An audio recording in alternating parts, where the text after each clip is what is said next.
adabus shaim, adab bagi orang-orang yang berpuasa. Wali shaimin, bagi orang yang berpuasa tersebut adabun, ada adab di dalamnya. La yakmilu siyamuhu, tidak sempurna puasa seseorang tersebut illa biha, kecuali dengan adab-adab yang sudah tertera di dalamnya.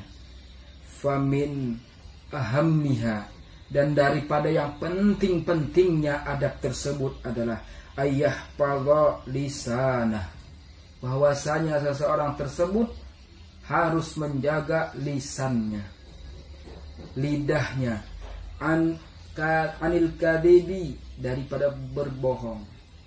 Ketika berpuasa jangan berbohong. Wal ghibati, dan menggibah, mengumpat, menyebut keburukan orang lain. Nah, dua perkara ini merupakan adalah penting-pentingnya perkara yang harus dijaga atau adab yang harus kita laksanakan ketika kita berpuasa. Kemudian wa anil khawdi, dan daripada kesesatan, fima, daripada perkara la yakni, yang tidak dia bermaksud dengan kesesatan tersebut. Wa yahfadhu ainah, dan seseorang tersebut harus juga menjaga ainah, matanya. Dari apa? Anin nazri, daripada pandangannya. Wa udunah, dan juga harus menjaga telinganya. Anistima'i, daripada pendengaran-pendengaran. Ila ma la yahillul lahu, daripada perkara yang tidak halal baginya, haram baginya. Ini harus dijaga. Jangan memandang perkara yang bukan hak kita. Jangan kita mendengar perkara yang bukan hak kita. Mendengarkan pembicaraan orang lain, melihat aurat orang lain, melihat perkara-perkara seluruhnya yang diharamkan oleh Allah Subhanahu wa taala. Ini bukan merupakan ranah kita. Jadi kita harus tinggalkan. Wa ilama yu'addu fudulan fi haqqih, dan kepada perkara juga yang dianggap kecurigaan fi haqqihi, pada haknya. Perkara-perkara yang fudul, curiga atau dia penasaran, itu jangan. Wa kadzalika, dan dengan demikian itulah yahfazu batnahu an tanawulil harami wa syubhati. Dengan demikianlah harus seseorang itu menjaga batnahu, perutnya seseorang tersebut,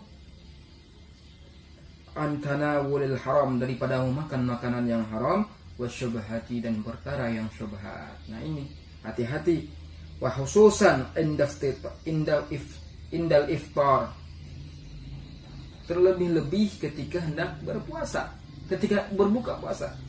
Ketika berpuasa jangan kita memakan makanan yang haram ataupun yang syubhat.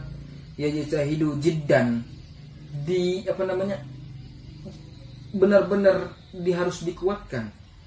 Alla yaftira illa 'alal halal, bahwasanya seseorang tersebut tidaklah berbuka illa 'alal halal, kecuali atas perkara-perkara yang halal.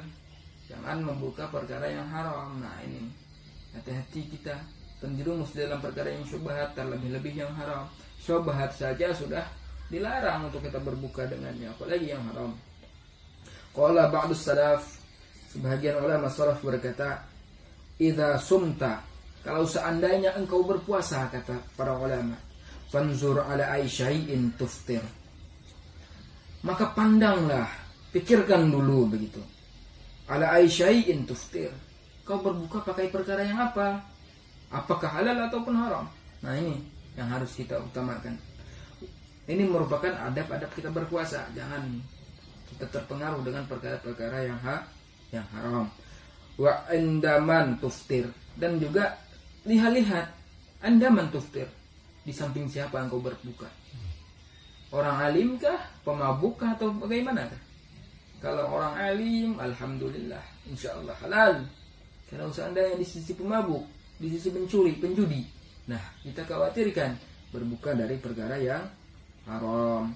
Isyaratun ila hissi, isyaratun ila al-hissi, ini merupakan isyarah daripada anjuran ala tahrir, daripada menyelidiki, anjuran untuk kita menyelidiki perkara yang harus kita makan itu.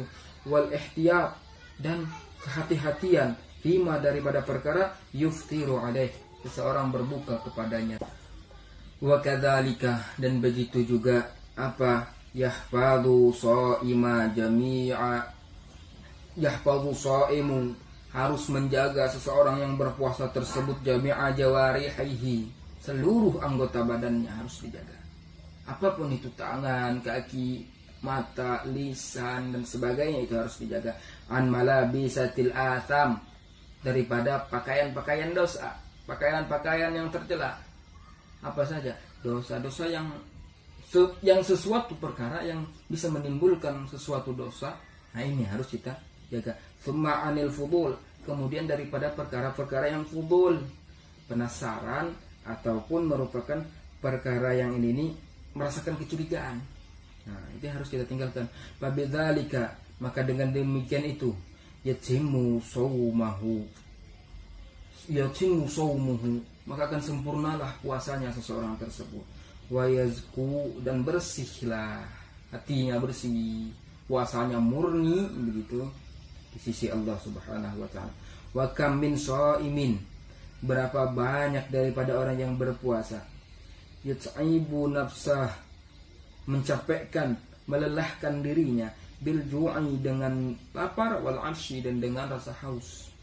Wa yarsilu jawarihahu fi ma'asi, tapi anggotanya tetap melaksanakan kemaksiatan. Nah, orang yang anggotanya tetap melaksanakan kemaksiatan di dalam puasa, maka orang yang seperti itu dia hanya merasakan capeknya lapar dan capeknya daripada rasa haus. Masya Allah.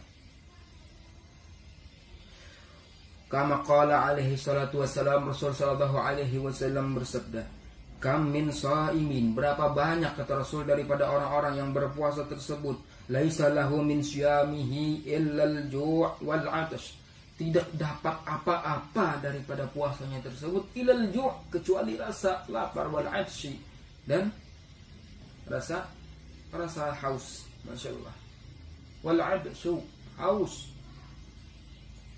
Allah Rabbi, mudah-mudahan kita terhindar daripada yang demikian itu. Wa tarkul ma'asi wajibun 'ala dawami 'ala shaim wa 'ala al-muftir. Meninggalkan maksiat katanya itu wajib 'ala daimi 'ala dawami, atas terus menerus. Jangan sekali-sekali meninggalkan maksiat, terus menerus itu langgeng atau perkara yang istiqamah. Ala shaimi, bagi orang yang berpuasa. Orang yang berpuasa di siang hari maka wajib dia meninggalkan maksiat. Wa 'alal muftiri, dan orang yang yang sudah berbuka setelah maghrib, nah dia tetap wajib untuk meninggalkan maksiat itu.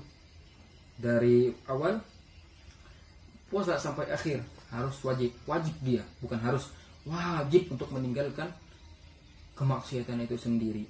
Ghairu anna shaima aula bitahfiz, selain bahwasanya orang yang berpuasa itu katanya itu aula, lebih utama, bitahfizi, dengan menjaganya. Artinya orang yang berpuasa ini lebih utama harus meninggalkan kemaksiatan.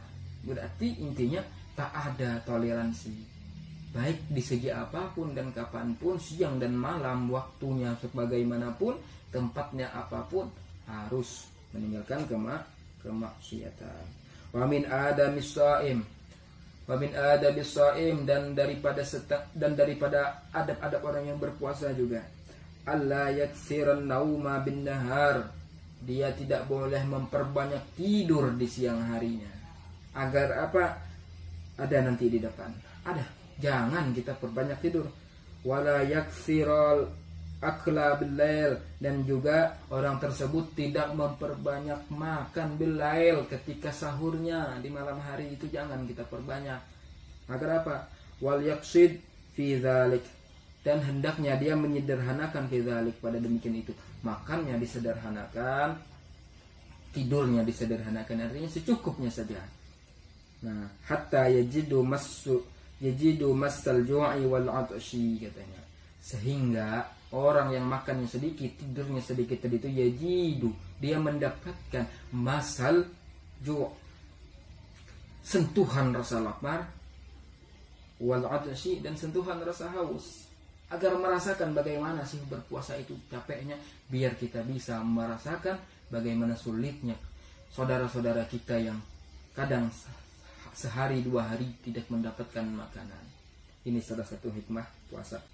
Fatahadzabu nafsuhu, maka dengan sebab kurangnya makan, kurangnya daripada tidur, itu bisa menjadikan jernih jiwanya, tentram jiwanya, pikirannya pun menjadi tenang.